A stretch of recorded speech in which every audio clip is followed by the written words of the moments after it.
আপনি মিথ্যা কথা কইতে পারবেন না, কোন ক্যাটাগরি জড়িত ছিল? আপনি রাত্রিতে পুলিশ ছাড় দিছে আপনারে? তুমি এখন এই রাইতে পলাই যাও কা? তোমার পুলিশে ছাড়ি দিছে? আমার বাসা ভাঙচুর করছে সব লই। হ্যাঁ, বাসা তো ভাঙচুর করবে, তোমার ভাঙচুর করবে।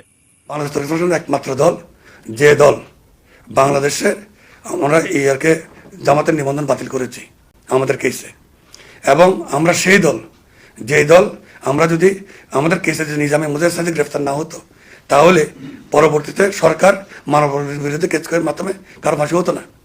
তাহলে আমাদের দ্বারা আওয়ামী লীগ এবং সরকার বেনিফিশিয়ারি। আসসালামু আলাইকুম। আল্লামা দিল হোসেন সাঈদী একটি নাম, একটি ইতিহাস। শুধু বাংলাদেশ নয়, সারা বিশ্বের মানুষ তাকে চিনে থাকেন। আল্লামা দিল হোসেন সাঈদী কত বড় মাপের আলেম, কত বড় মাপের একজন আলেম, এটা আপনারা সবাই জানেন।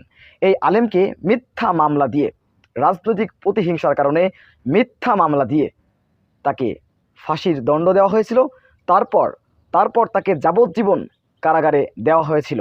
শেষ পর্যায়ে অধিকাংশ মানুষ দাবি করেছে তাকে ইংরেশন পুশ করে হত্যা করা হয়েছে। সুপ্রিয় দর্শক, এই মামলার ব্যাপারে যারা মিথ্যা সাক্ষী দিয়েছেন তার ভিতরে একজন সাক্ষী তিনি ইতিমধ্যে ধরা পড়েছেন জনতার কাছে।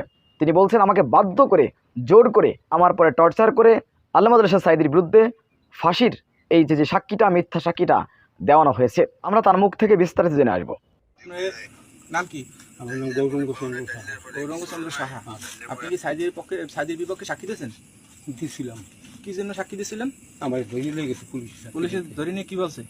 ওই আমার ঢাকা লয়ে গেছে, নিয়ে সাক্ষী দিতে হইবে।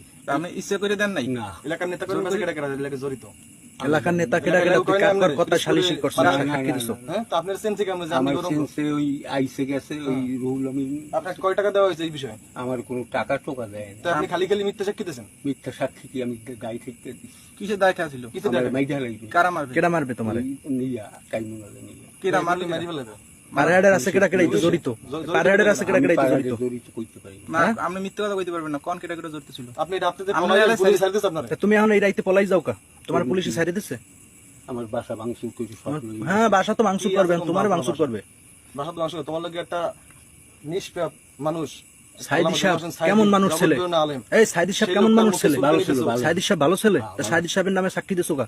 কর্মী কি আমার হ্যাঁ? চাপে ফেলাই কি চাপে দিছে? পারহাড়ে আরো তো মানুষ আছে, কেন আমার চাপ এই দিলে না? পিছনে ছিল কেটা করে? সাক্ষী দেওয়ার পিছনে ছিল কেটা? হ্যাঁ?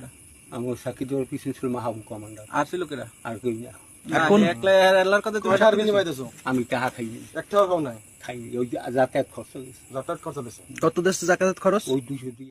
সুপ্রিয় দর্শক, আরেকজন ব্যক্তিকে ভুলে গেলে চলবে না, যে মাস্টার মাইন্ড, মূল যে মামলা করেছে এই আলেমদের বিরুদ্ধে, আল্লামা দিল হোসেন সাঈদী সহ মাওলানা মতিউর রহমান নিজামী, কামারুজ্জামান, কাদের মোল্লা সহ যারা রয়েছেন, যাদের ফাঁসি দেওয়ার ব্যাপারে এই যে যুদ্ধ অপরাধী মিথ্যা একটি ট্র্যাক দিয়ে তাদেরকে ফাঁসি দেওয়া হয়েছে, যাদেরকে শাস্তি দেওয়া হয়েছে, এর মূল হোতা হচ্ছে নজিবুল বশর মাঝ ভান্ডারী।